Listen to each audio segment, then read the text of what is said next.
This segment of the Chopin Podcast is brought to you by the Chopin Foundation of the United States, dedicated to promoting young American pianists and making Chopin's music accessible to all. Chopin composed more mazurkas than any other genre, and they've also inspired a wider range of interpretive approaches than perhaps any of Chopin's other music, as pianists grapple with their enigmatic character and elusive lilt. Fortunately, we have Jed Distler here to recommend some of the most compelling recordings of the mazurkas made over the past century. Jed has listened to untold thousands of piano recordings in his life and written about many of them for Gramophone Magazine and ClassicsToday.com. He is the host of WWFM's weekly radio show Between the Keys, and in 2021, he was the official gramophone blogger of the International Chopin Competition in Warsaw. At the end of each episode of the Chopin Podcast, Jed will share his thoughts on an exceptional recorded cycle of the given genre, as well as a memorable recording of an individual piece within that genre. Here are his picks for Chopin's mazurkas. I don't think that any other genre of Chopin lends itself to more variation and interpretation than the mazurkas. You have the wild, epic thrust of Ignaz Friedman.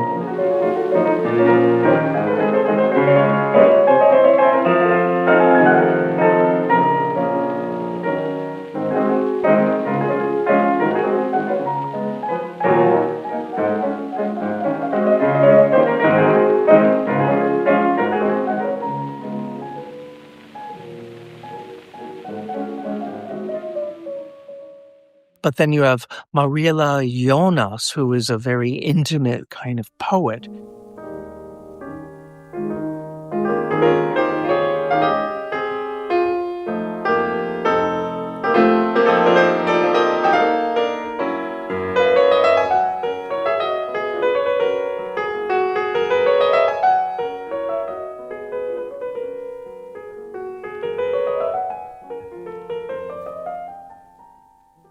Or you have a pianist like Arthur Rubinstein, who recorded the mazurkas 3 times. He recorded 3 cycles, and they're utterly different from one another. I mean, you can spend months, maybe even years, comparing Rubinstein from one cycle to another.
If I had to choose one modern-day version of the mazurkas, I would pick the recording by Garrick Ohlsson, who's the pianist you've been hearing in all of these podcasts.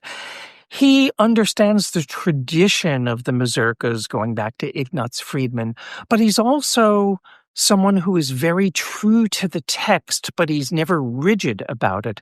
There's a lightness and crispness to his playing that gives a sense that he's aware of period instruments, but he makes this lightness and the differentiation in character from register to register very much audible on a modern concert grand.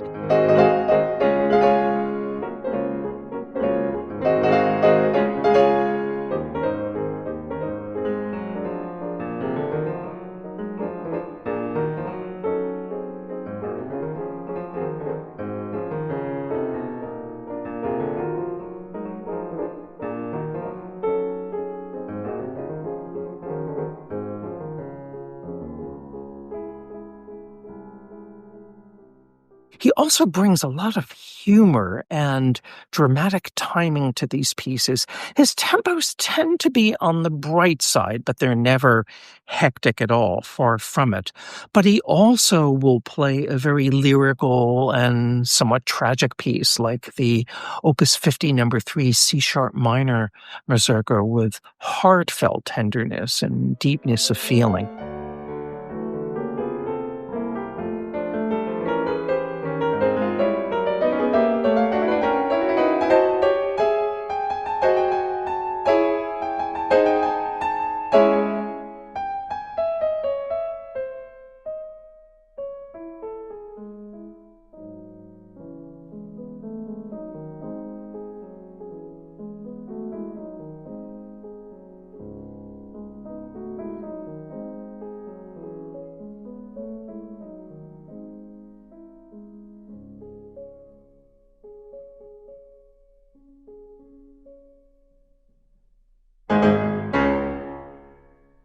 So definitely check out Garrick Ohlsson's integral cycle of Chopin Mazurkas.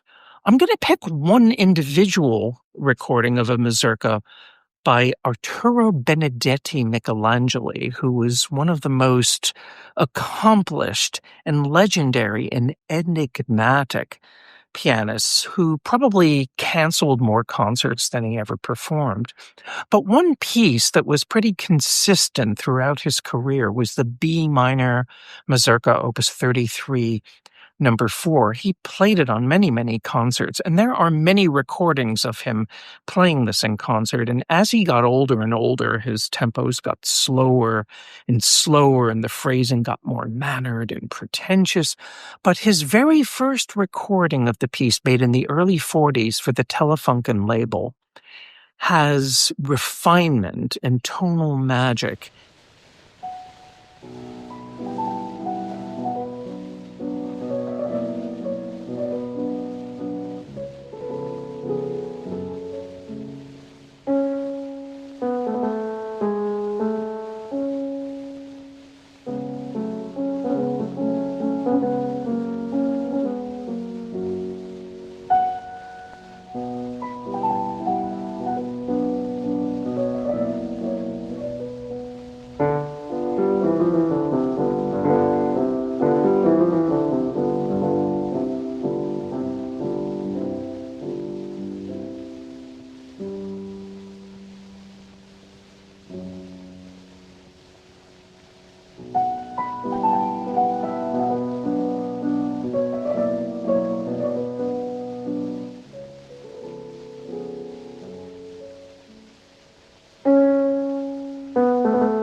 And the middle section, the trio section, some may think that he stretches it out a little bit too much and that he changes the dynamics and takes liberties.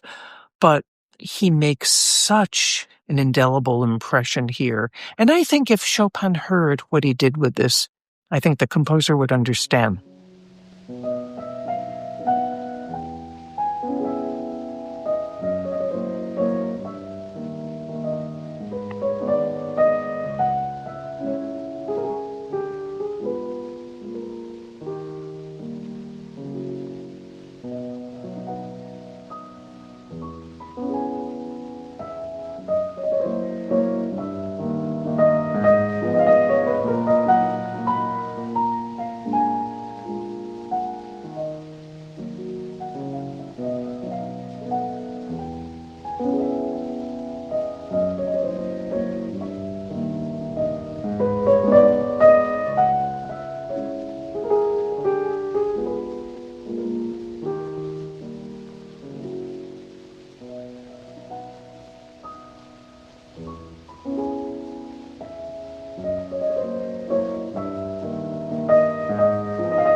This episode is brought to you by the Chopin Foundation of the United States. Established by Lady Blanca Rosenstiel in 1977, the foundation has championed the music of Chopin and helped launch the careers of countless young American pianists for nearly a half-century.